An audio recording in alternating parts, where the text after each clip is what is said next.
그리스도인들에게 주일은 주님의 날이며 하나님을 예배하는 예배자의 날입니다. 오늘도 변함없이 우리가 하나님 앞에서 신실한 예배자로 하나님을 예배하는 모든 사랑하는 성도님들 주님의 이름으로 환영하며 축복합니다. 다 같이 묵상기도 하시면서 하나님 앞으로 나아가겠습니다.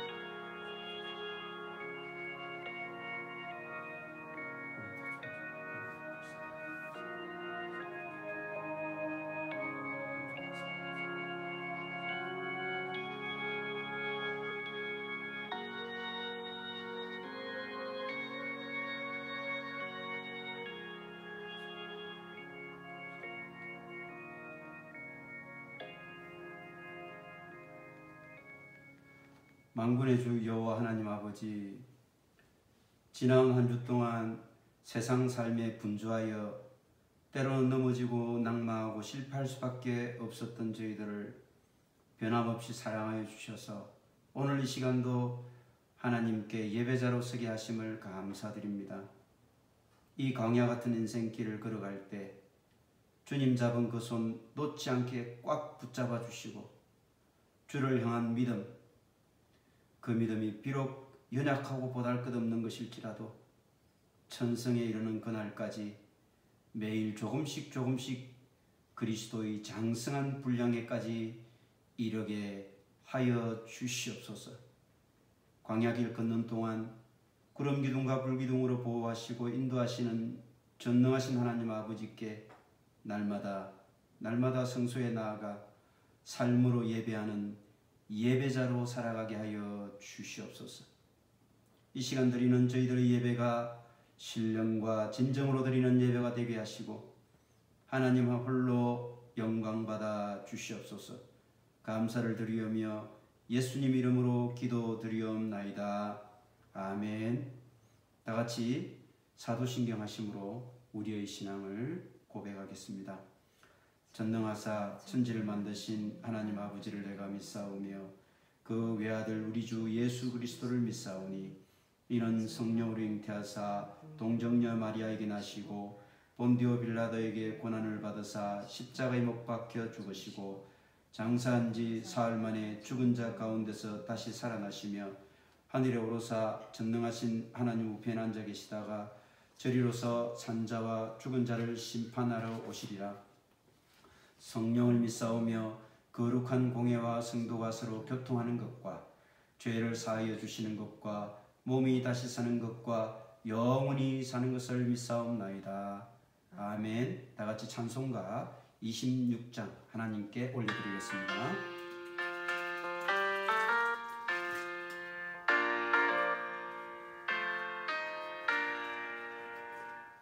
구세주를 아는 이들 찬송하고 찬송하세. 마음과 뜻과 힘 다하여 경배드리세. 주를 알지 못한 이들 주가 친히 인도하사 그의 피로 구속하니 찬송 부르세. 약한 사람 도움받아 시험 중에 참게 되니 모든 죄를 이길 힘은 믿음뿐이라. 진리 대신 우리 주는 영원토록 변함없네. 성도들아 주를 믿어 길이 섬기세. 아멘. 오늘 우리에게 주시는 하나님의 말씀은 민수기 1장 1절에서 3절까지 말씀, 그리고 26장 1절, 2절, 51절 이렇게 6절을 같이 봉독하겠습니다. 각 가정에서 예배드리는 모든 분들이 본문 말씀을 직접 찾아주시고 한 마음으로 봉독하도록 하겠습니다. 다 찾으신 줄 알고 제가 봉독하겠습니다. 민수기 1장 1절입니다. 이스라엘 자손이 애굽 땅에서 나온 후 둘째 해 둘째 달 첫째 날에 여호와께서 시내 광야 회막에서 모세에게 말씀하여 이르시되 너희는 이스라엘 자손의 모든 회 중 각 남자의 수를 그들의 종족과 조상의 가문에 따라 그 명수대로 계수할지니 이스라엘 중 20세 이상으로 싸움에 나갈 만한 모든 자를 너와 아론은 그 진영별로 계수하되. 그리고 46절 말씀 보겠습니다. 1장 46절 말씀. 계수된 자의 총계는 60만 3,550명이었더라. 그리고 26장으로 갑니다. 26장 1절 2절 말씀. 연병 후에 여호와께서 모세와 제사장 아론의 아들 엘르아살에게 말씀하여 이르시되 이스라엘 자손의 온 회중의 총수를 그들의 조상의 가문을 따라 조사하되 이스라엘 중에 20세 이상으로 능히 전쟁에 나갈 만한 모든 자를 계수하라 하시니. 자, 그리고 26장의 51절입니다. 이스라엘 자손의 계수된 자가 60만 1,730명이었더라. 아멘. 오늘 본문은 민수기입니다. 오늘 우리가 읽었던 이 모세오경 가운데 민수기는 제목 그대로 백성들의 수를 계수하는 것으로 시작해서 백성들의 수를 계수하는 것으로 끝마치게 됩니다. 그래서 책 제목이 백성의 수를 셈다는 의미에서 민수기, 영어로서는 numbers 이렇게 되어 있습니다.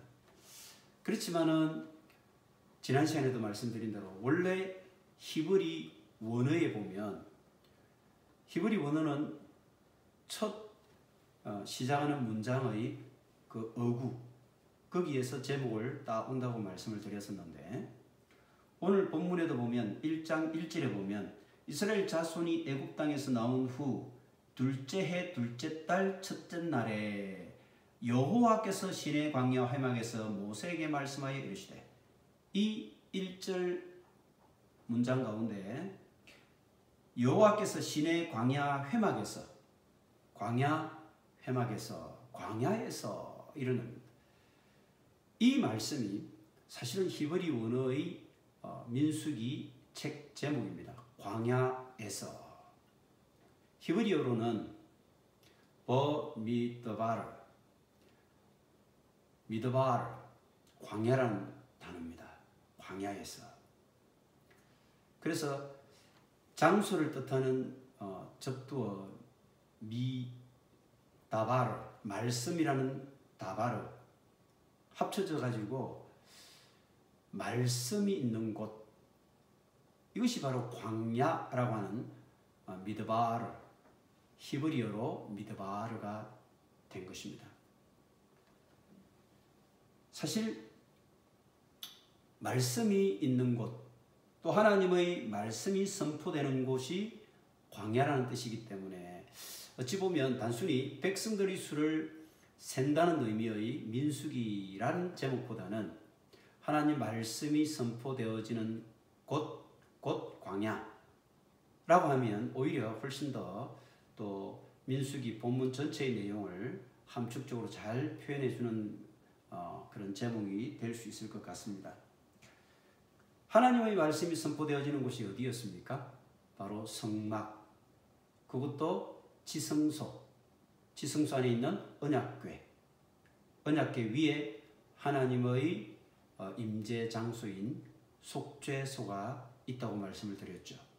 그래서 사실 이 광야라고 하는 히브리어 미드바르는 지성소라고 하는 의미와 사실은 같은 낱말이 됩니다. 하나님의 말씀이 임하는 곳, 곧 광야, 그곳은 광야에 있었던 성막 안의 지성소가 되는 것입니다.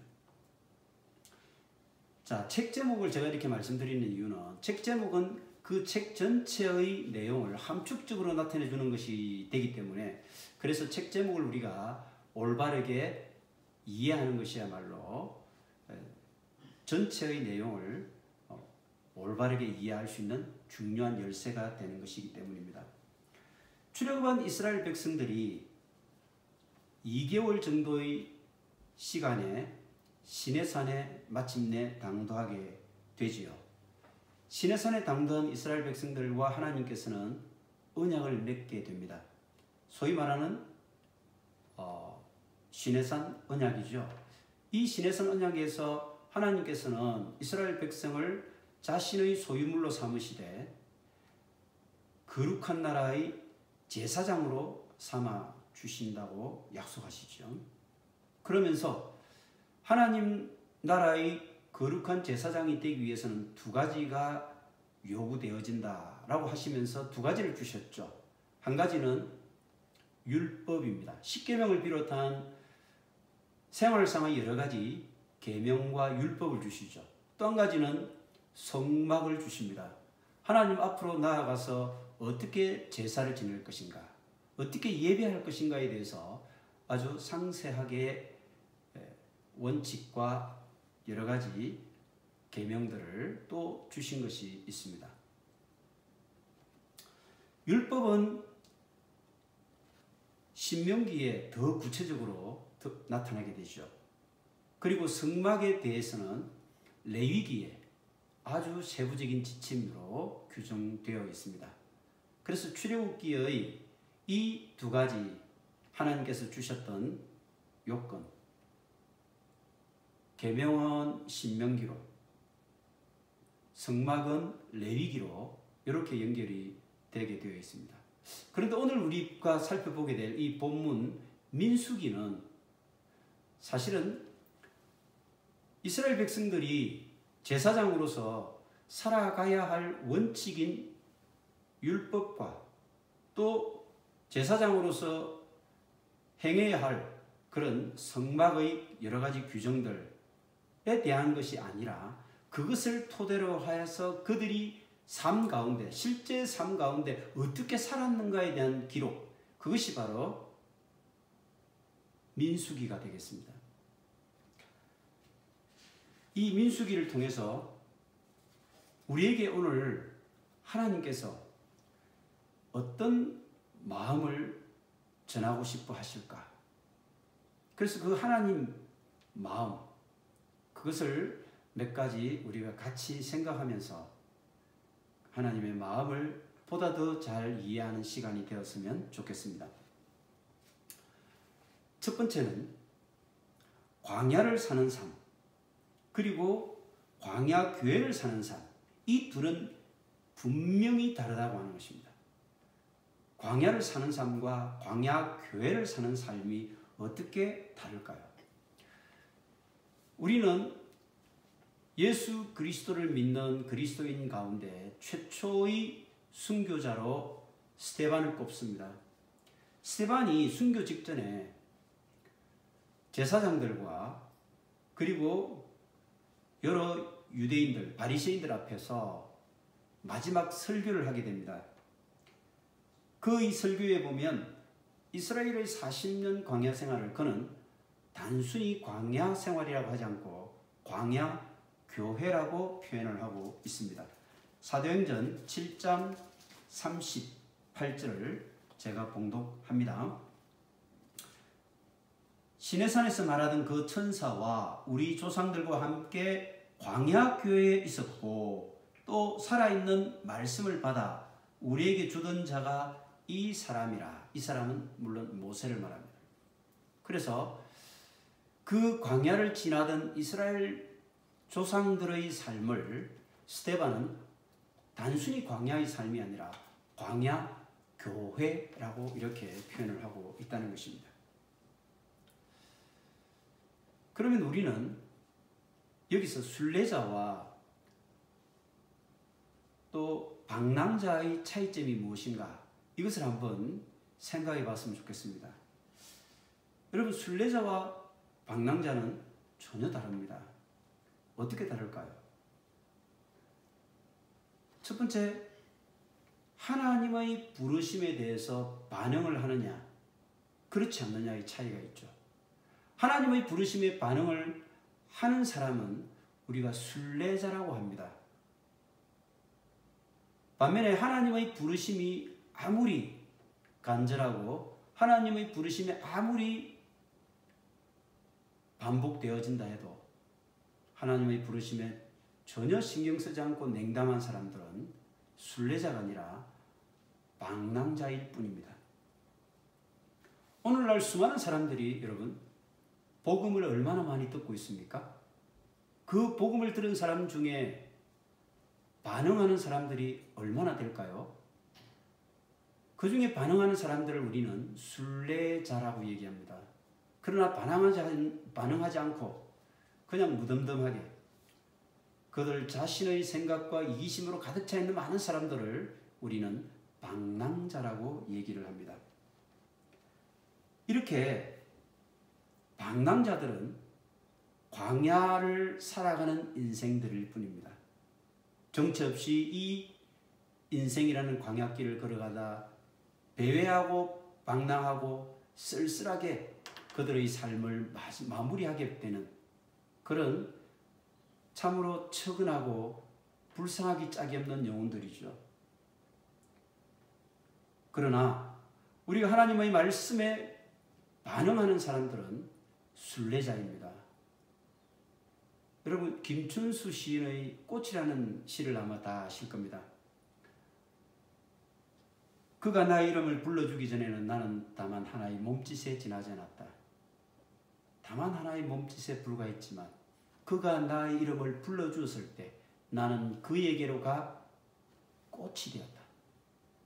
하나님께서 우리를 불러주셨을 때 비로소 우리는 하나님의 꽃이 되고 비로소 우리는 하나님의 자녀가 되는 그런 존재가 될 수 있다는 것입니다. 하나님께서 우리를 불러주시기 전에 그때는 우리는 이 광야의 인생길을 살았던 방랑자들이었는데 하나님이 우리의 이름을 부르시고 우리를 불러주었을 때 그때 우리는 더 이상 광야길을 걷는 인생이 아니라 광야 교회가 되었고 그때 우리는 방랑자가 아니라 순례자의 그런 신분으로 바뀌게 된 것입니다. 순례자와 방랑자의 차이가 무엇일까요? 바로 그들이 가는 목적지와 그들의 방향을 분명하게 알고 있느냐 그렇지 않느냐의 차이입니다. 순례자는 어디로 가야 할 것인가, 어떤 방향이 우리의 목적지인가를 잘 알고 있지만 반면에 방랑자들은 그저 정처 없이 떠돌아다닙니다. 우리가 잘 아는 조선시대 김시섭이라는 시인이 있지 않습니까? 아무리 그가 천재 시인이었다 할지라도 그는 정처 없이 목적지 없이 그저 목적지 없이 떠돌아다니는 방랑 시인이었을 뿐입니다. 그러나 우리 그리스도인들은 어떻습니까? 우리는 어디로 가야 할 것인지, 어디로 가고 있는지 그 방향과 그 목적지를 분명히 알고 걸어가고 있는 사람들이지 않습니까? 그런 우리들은 방랑자가 아니라 순례자들인 것입니다.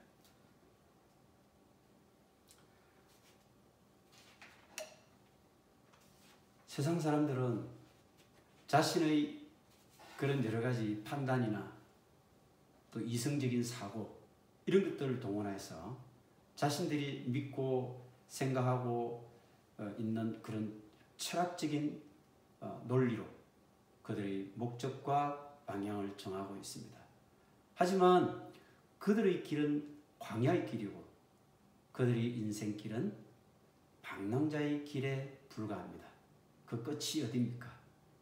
결국은 한 줌의 흙으로 돌아가는 공동모지의 인생 되고 말죠.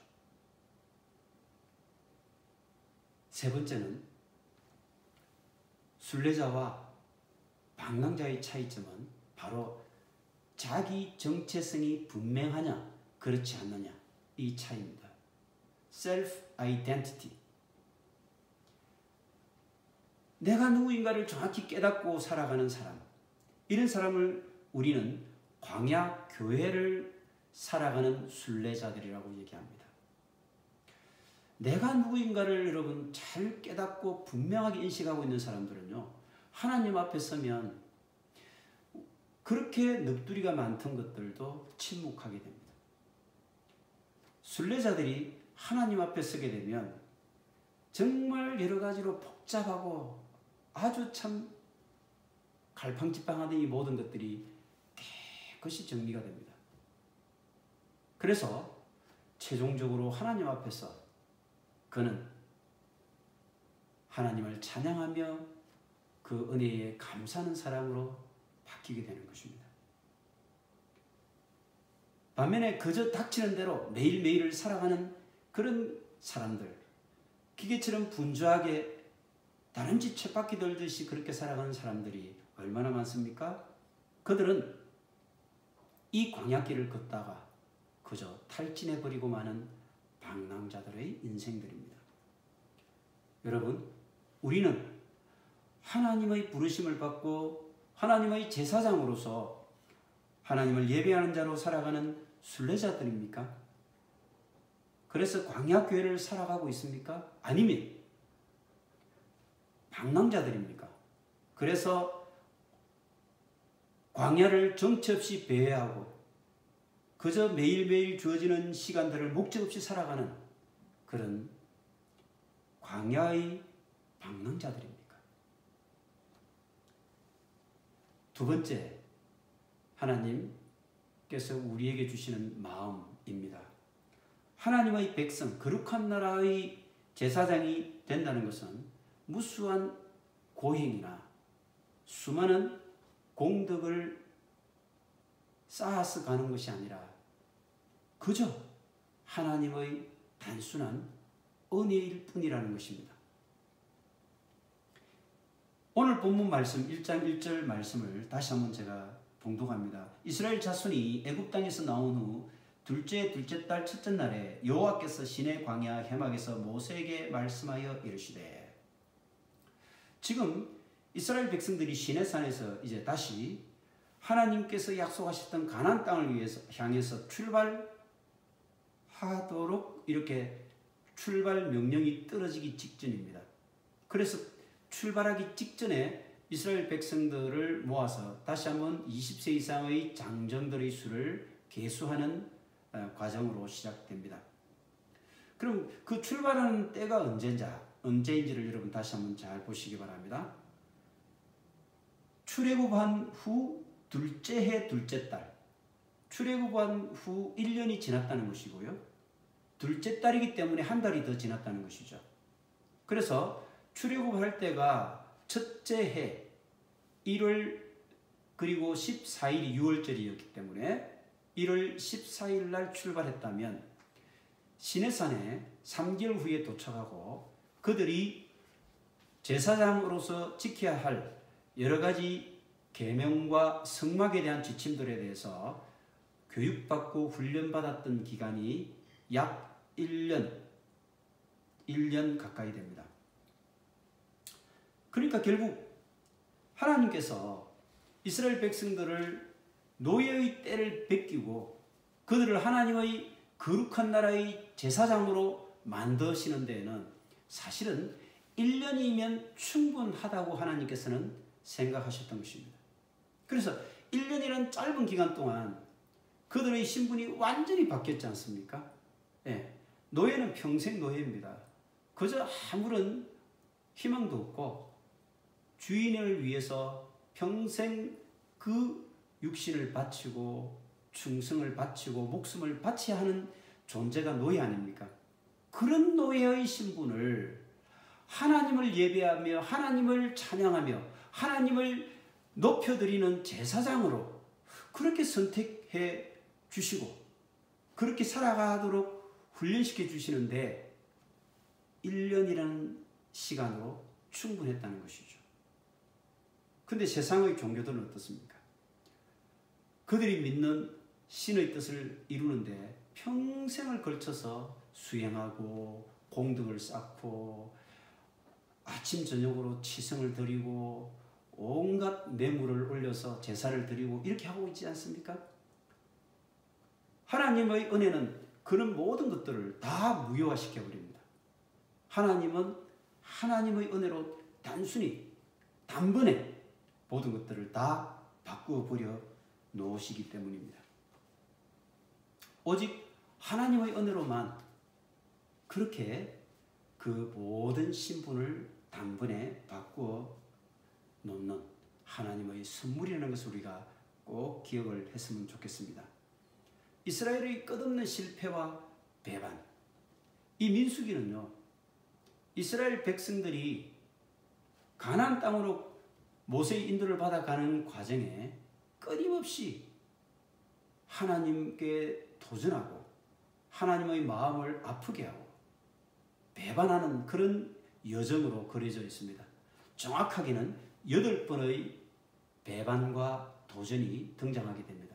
그런데도 하나님께서는요, 그때마다 그 잘못에 대해서 분명히 징계하시지만 또다시 은혜를 베푸시고 사랑의 마음과 자비를 베푸셔서 새로운 기회를 계속해서 주시면서 이렇게 그들을 목적지 가나안 땅으로 인도해 가는 과정이 담겨져 있습니다. 하나님의 마음 세 번째입니다. 그것은 우리 그리스도인들의 삶은 바로 영적 전쟁이라고 하는 것입니다. 하나님께서는 1년간의 교육 훈련을 끝마치고 이스라엘 장정들, 남자 장정들 가운데 20세 이상의 사람들을 계수하라고 명령하십니다. 그 명령이 2절, 3절에 이렇게 기록되어 있습니다. 너희는 이스라엘 자손의 모든 회중 각 남자의 수를 그들의 종족과 조상의 가문에 따라 그 명수대로 계수할지니 이스라엘 중 20세 이상으로 싸움에 나갈 만한 모든 자를 너와 아론은 그 진영별로 계수하라. 이렇게 말씀하고 있어요. 20세 이상으로. 여기에 20세 이상으로 싸움에 나갈 만한 모든 자를 계수하니 이런 표현이 민수기에는 무려 14번이 나옵니다. 14번이나 이 동일한 말씀을 왜 반복합니까? 그냥 계수했다. 이렇게 한 번으로 기록해도 충분했을 것을 반복하는 이유는 무엇입니까? 그만큼 중요하다는 것입니다. 하나님께서 이 반복하는 말씀을 통해서 우리에게 들려주고자 하는 하나님의 마음이 담겨져 있다는 것입니다. 먼저 우리가 20세 이상이라고 하는 이 나이를 한번 생각해 보십시다. 보통 우리가 성인 이렇게 얘기하면 한국 사람들도 성인식이 있습니다. 20세. 18세 성인식을 하는 데도 있고 여러 가지가 있습니다만 20세라고 하는 것은 사실은 자기 인생에서 완전한 성인이 되는 나이라는 의미입니다. 요즘 유대인들은요, 13세 때 성인식을 갖습니다. 13살이 되면 아직도 우리가 볼 때는 청소년으로서 어리다고 생각하지만 유대인들은 성인식을 치러줍니다. 유대인들이 성인식 때 세 가지를 받는다고 하죠. 첫 번째가 성경이고, 두 번째가 시계고, 세 번째는 거기 축하로 온 모든 사람들이 축의금을 내고 축하금을 내주는데 꽤 많은 돈을 낸다고 합니다. 그 돈을 대략 모으면 우리 돈으로는 한 몇천만 원 정도가 된대요. 물론 이제 가정에 따라 약간씩 다르겠지만 어쨌든 수천만 원 정도 이렇게 축의금이 모이면 그 자녀가 이제 20세라고 하는 정말 완전한 성년으로 자랄 때까지 성인식을 치른 13세부터는 7년의 세월이 남지 않습니까? 이 7년의 세월 동안 완전한 성인이 될 때까지 그가 선물로 받았던 성경책을 통해서 하나님 말씀을 배우고 그가 선물로 받은 시계를 통해서 시간의 소중함을 배우고 그가 참석한 모든 사람들로부터 받았던 이 축하금을 통해서 경제 개념을 익혀가고 경제적으로 독립하는 토대를 마련하는 것이 바로 유대인들의 성인식이라고 합니다. 그래서 유대인들은 이제 이 20세가 되면 완전한 성인이 되는데 이때는 전쟁으로 나가서 싸워야 할 충분한 능력이 있는 성인, 어른이 된다는 뜻입니다. 그래서 20세 이상의 사람들은 모두 다 전쟁터로 나가서 싸워야 되는 그런 성인이라는 뜻입니다. 우리가 이 20세 이상의 성인들은 본문에서는 이스라엘 백성들이 전쟁을 위해서 계수된 사람들이라고 보지만 오늘 우리에게 주시는 하나님의 마음은 무엇일까요? 바로 20세 이상이 된 그리스도인들은 모두 다 하나님께서 계수를 하셔서 우리를 영적 전쟁을 치르는 하나님의 군대로 부르고 계신다는 의미가 담겨져 있는 것입니다. 그래서 하나님의 이름이 무엇이 됩니까? 만군의 주 여호와 이렇게 하고 있지 않습니까? 만군의 주, 만군, 모든 군대의 정말 참 대장 되시는 분이 하나님이시라는 겁니다. 우리들은 뭡니까? 바로 그 만군의 주 여호와 되신 하나님의 그 군대의 군사된 것입니다. 이 군사로서 우리가 하나님의 전쟁인 영적 싸움을 우리가 같이 싸워나가는 그런 하나님의 군사로 우리가 부름을 받는다는 것입니다. 그러면 어떤 전쟁입니까? 구체적으로 우리가 싸워야 될 전쟁이 에베소서 6장 12절에서는 이렇게 기록되어 있습니다. 사도 바울이 에베소서를 통해서 이렇게 말씀하고 있습니다. 12절, 6장 12절. 우리의 씨름은 혈과 육을 상대하는 것이 아니요 통치자들과 권세들과 이 어둠의 세상 주관자들과 하늘에 있는 악의 영들을 상대함이라.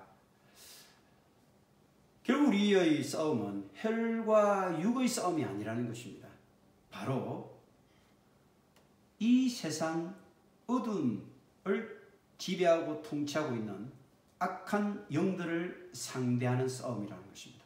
그렇기 때문에 우리는 하나님의 전신갑주를 입어야 되는 하나님의 병사들이고 하나님의 군대가 되어야 한다는 것입니다.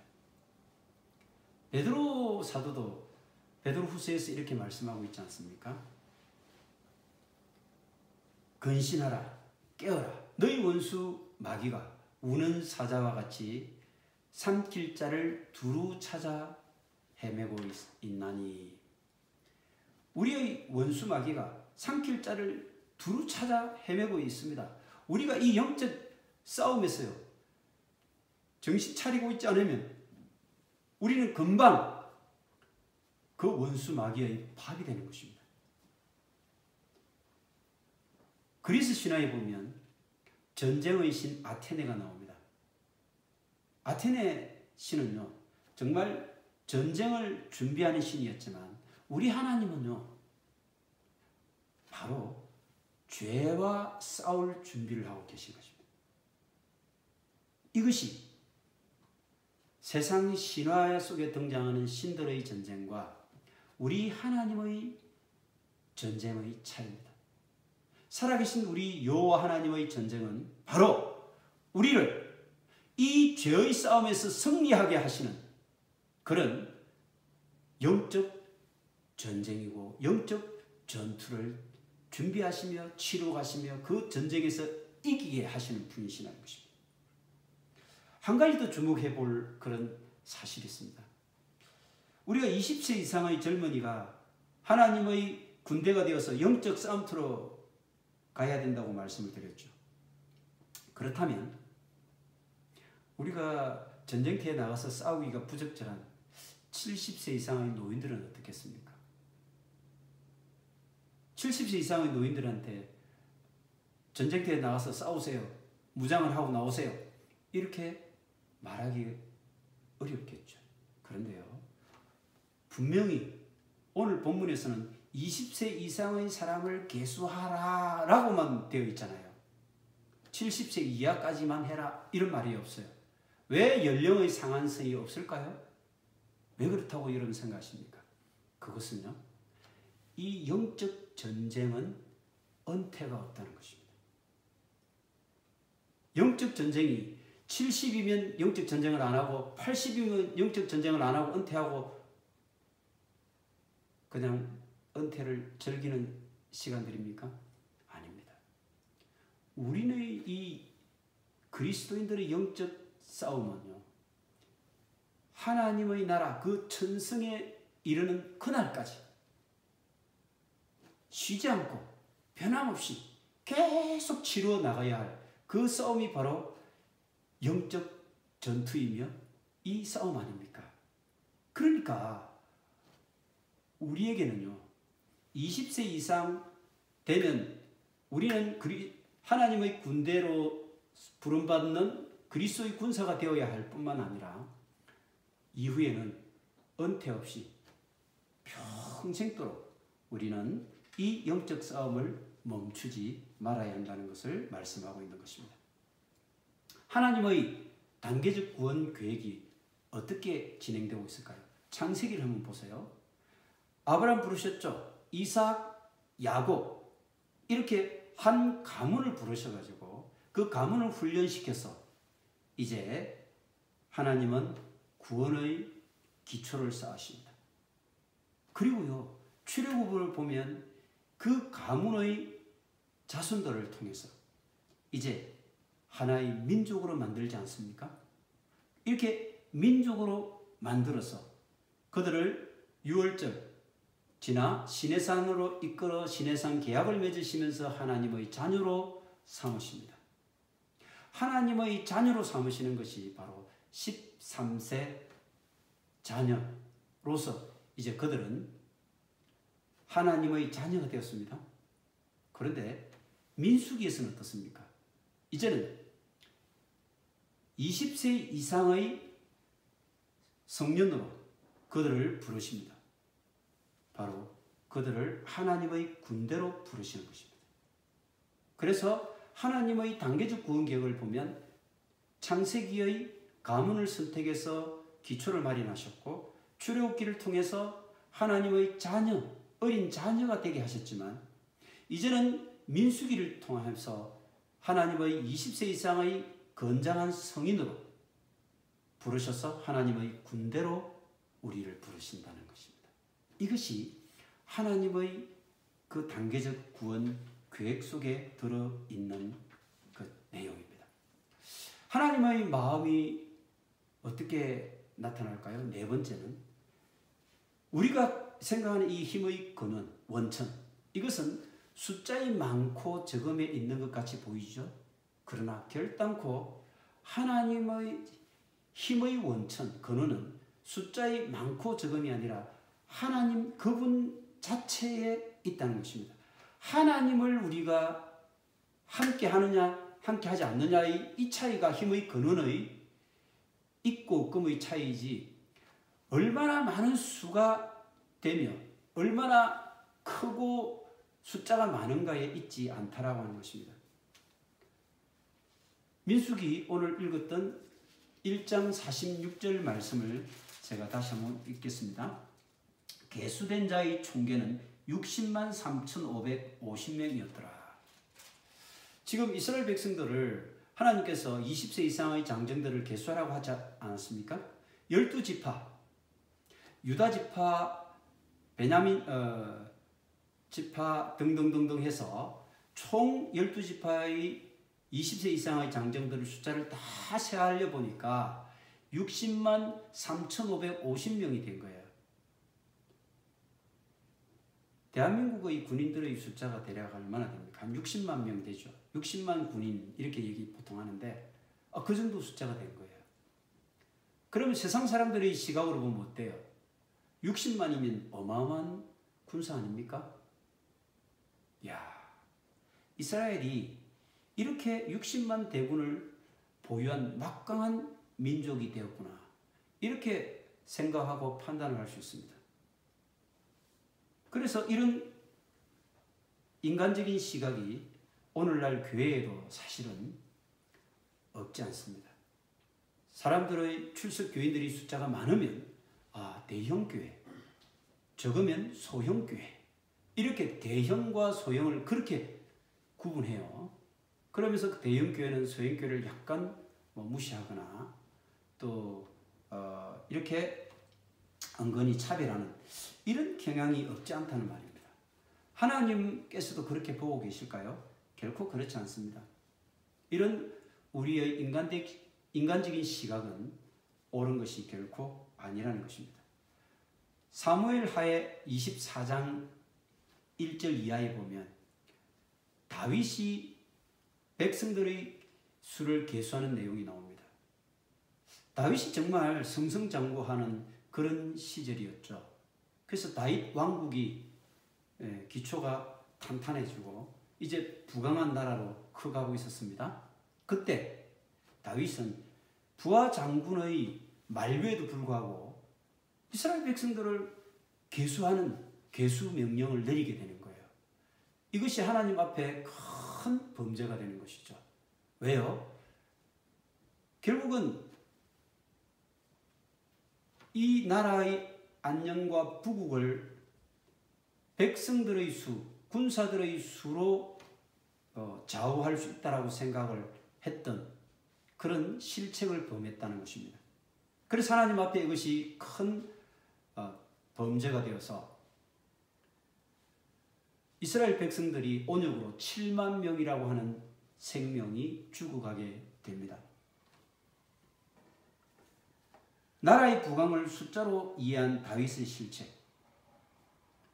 정말 진정한 힘의 원천은 많고 적음에 있는 것이 아니라 그 숫자에 있는 것이 아니라 오직 하나님만이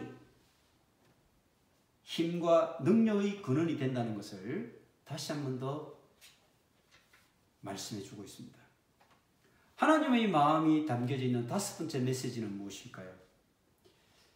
계속된 이스라엘의 실책과 반역, 실패, 정확하게는 8번에 걸쳐서 일어나는 이스라엘 백성들의 하나님의 반역 사건들, 이런 모든 반역들에도 불구하고 하나님께서는 그 은혜를 결코 거두어 드리지 않고 이스라엘 백성들에게 계속해서 기회를 주고 계신다는 것입니다. 여러분, 민수기가 시작되는 시점, 그것은 이스라엘이 시내산을 떠나기 직전 그때 계수한 이스라엘 총계가 60만 3,550명이었다고 아까 본문에서 말씀하고 있지 않았습니까? 그런데 이제 이 민수기가 끝나는 시점은 언제일까요? 당연히 이스라엘 백성들이 광야 생활을 거의 마무리하고 모압 평지에 다다랐을 때입니다. 모압 평지에 다다라서 이제는 요단강을 건너서 가나안 땅으로 들어가기만 하면 되는 그 요단강 동편 모압 평지에 모였을 때 이제 이스라엘 백성들이 가나안 땅 정복을 하기 직전에 또 한 번의 20세 이상의 장정들을 계수하는 그런 장면이 등장합니다. 그것이 26장 51절에 이렇게 나와 있다고 했습니다. 이스라엘 자손의 계수된 자가 60만 1730명이었더라. 이스라엘 백성들이 시내산을 출발하기 전에, 가나안 땅을 출발하기 전에 그때 60만 3,550명이었는데 그들이 40년 동안 광야 생활을 끝내고 모압 평지에 도달했을 때 가나안 땅 바로 코앞인 모압 평지에서 센 숫자가 60만 1730명이었어요. 광야 38년 세월 동안, 그러니까 그들이 시내산에서 훈련받고 했던 1년 1개월 그 기간을 뺀 가데스 바네아를 다시 돌아서 그들이 정탐꾼 사건 때문에 광야에서 38년간, 정확하게는 40일 탐지한 기간을 하루를 1년으로 계산해서 40년 광야 생활을 해야만 한다는 벌을 받게 되지 않습니까? 그러나 이제 정확하게는 38년을 거기서 또다시 광야를 맴도는 징벌을 받게 되는데, 그 38년 광야를 맴돌면서 20세 이상 계수되었던 자들은 모두가 다 죽어가게 됩니다. 바로 여호수아와 갈렙을 제외하고는. 그리고 20세 이하였던 어린 자녀들, 그리고 광야의 여정 도중에 태어났던 새로운 아이들, 이 2세대들의 숫자를 다 세알려 보니까 민수기가 거의 끝나가는 26장 51절에서 60만 1730명으로 계수가 됐던 거예요. 그러면 60만 3550명에서 60만 1730명으로 별 차이가 없지 않습니까? 정확하게 계산을 해보니까 1820명의 차이가 있습니다. 1820명. 이것은 이스라엘 백성들이 광야 생활을 하면서 하나님을 대적하고 도전했던 8번의 이 실패, 그것의 결과물이었습니다. 그것이 1820명의 감소를 가져왔다는 것입니다. 결국은 60만이라고 하는 장정들의 수는 그렇게 40년이라고 하는 적지 않은 광야 생활 동안에도 그 광야의 기간을 지나면서도 변함없이 유지되었다라고 하는 것, 이것을 우리가 생각해 볼 수 있습니다. 그것은 하나님의 은혜가 아니고는 그 숫자가 유지될 수가 없는 것입니다. 여러분, 광야가 어떤 곳인지 알지 않습니까? 씨를 뿌려도 싹이 나지 않고 열매를 거둘 수가 없습니다. 목축을 할 수도 없습니다. 그것은요, 추위와 싸워야 하고 낮에 무더위와 싸워야 하고요. 그리고 수많은 맹수들과 싸워야 하는 곳입니다. 그런 곳에서 일반 사람들은요, 목숨을 생존해 가기란 거의 불가능합니다. 그런데 하나님께서는 신명기에서 이렇게 말씀을 하고 계세요. 신명기 8장 1절부터 보면 우리가 너무 잘 아는 말씀이거든요. 내가 오늘 명하는 모든 명령을 너희는 지켜 행하라. 그리하면 너희가 살고 번성하고 여호와께서 너희 조상들에게 맹세하신 땅에 들어가서 그것을 차지하리라. 2절에 내 하나님 여호와께서 이 40년 동안 내게 광야길을 걷게 하신 것을 기억하라. 이는 너를 낮추시며 너를 시험하사 내 마음이 어떠한지 그 명령을 지키는지 지키지 않는지를 알게 하리 하심이라. 너를 낮추시며 너를 줄이게 하시며 또 너도 알지 못하며 내 조상들도 알지 못하는 만나를 내게 먹이신 것은 사람이 떡으로만 사는 것이 아니요 여호와의 입에서 나오는 모든 말씀으로 사는 줄을 네가 알게 하려 하심이니라. 40년 동안 의복이 해이지 않고 내 발이 부르트지 아니하였다고 말씀하고 있습니다. 결국은 무엇 때문입니까? 일반 사람들은요, 광야에서 40년이 아니라 1년도 버티기 어렵습니다. 1년이 뭡니까? 한 달도 살기 어렵습니다. 그런데 40년 동안 그들을 다 먹이시고 입히시고 낮에는 구름기둥으로 밤에는 불기둥으로 냉방기와 온풍기까지 하나님께서 다 갖춰주시지 않았습니까? 하나님께서 이렇게 지켜주셨다는 것입니다. 그래서 60만이라고 하는 그 숫자가 변함없이 유지되었다라고 하는 것을 생각해 볼 때에 하나님의 그 사랑과 자비와 그 은혜가 얼마나 큰 것인지 우리가 깨닫게 되어야 된다는 것입니다. 그것이 오늘 우리에게 주시는 또 하나의 하나님의 마음이라는 것입니다. 말씀을 정리하겠습니다. 우리 인생은 광야와 같은 인생입니다. 그러나 여러분, 하나님 말씀을 붙잡고 분명한 목적의식과 정체성을 가진 그리스도인들에게는 이 광야 같은 인생이 하나님의 은혜와 임재로 가득한 광야 교회가 된다는 사실을 우리는 기억해야만 될 것입니다. 그러므로 인생은요, 풀어야 할 수많은 숙제들이 아니라 하나님과 함께 동행하면서 누리며 즐거워해야 될 신비라고 하는 것이 우리 그리스도인들에게 있어서의 인생 길인 것입니다. 여러분, 아무리 고된 삶의 광야일지라도 하나님이 함께 하신다면, 하나님의 말씀인 지성수 앞에 우리가 서기만 한다면 그것은 더 이상 쓸쓸하고 외롭고 위험하고 두려운 그런 방랑의 광야길이 아니라 기쁨과 감사와 찬양으로 가득 찬 광야 교회가 된다는 말씀입니다. 오늘 저를 포함한 이 예배를 드리는 사랑하는 주님의 말씀교회 모든 성도님들이 그런 광야 교회임을 저는 믿습니다. 그래서 우리 광야의 여정에서 끊임없이 우리가 떡을 구하는 방랑자가 아니라 하나님의 말씀을 구하는 신실한 순례자가 모두가 될 수 있기를 간절히 축원드립니다. 다 같이 찬송가 95장 말씀을 생각하시면서 시겠습니다.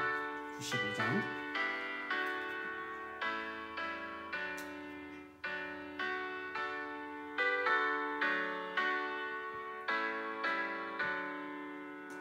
나의 기쁨 나의 소망 되시며 나의 생명이 되신 주 밤낮 불러서 찬송을 드려도 널 아신 마음 뿐일세 나의 사모하는 선한 목자는 어느 꽃다운 동산에 양의 무리와 늘 함께 가셔서 기쁨을 함께 하실까 길도 없이 그친 넓은 들에서 갈 길 못 찾아 애쓰며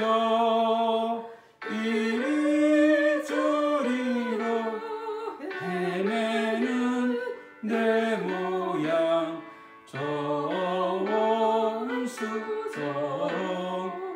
저원수성하도다 주의 자비롭고 화평 하늘굴 모든 천사도 반기며 주의 놀라운 진리의 말씀에 천지가 바라하도다 주중 사모하는 예수님 엄성조차도 반갑고 나의 생명과 나의 참 소망은 오직 주 예수 뿐일세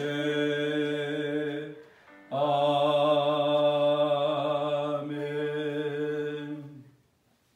오늘 우리에게 주신 하나님 말씀을 우리 같이 마음에 새기면서 함께 기도하겠습니다.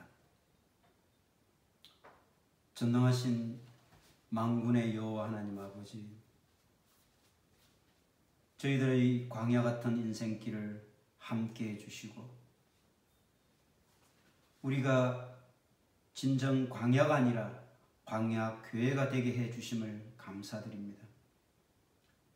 매일매일의 영적 전투에서 하나님의 군대가 되어서 싸울 때 어둠과 악한 사탄 마귀의 권세를 물리쳐서 승리의 계가를 올려드리게 하여 주시옵소서. 이 영적 전투를 끝내고 주님께서 맞아주실 그 천성문에 이를 때까지 우리의 영과 육을 연단시켜 주시되 날마다 새롭게 하여 주시옵소서. 이 순례의 길이 끝날 때까지 우리와 동행하여 주시옵소서.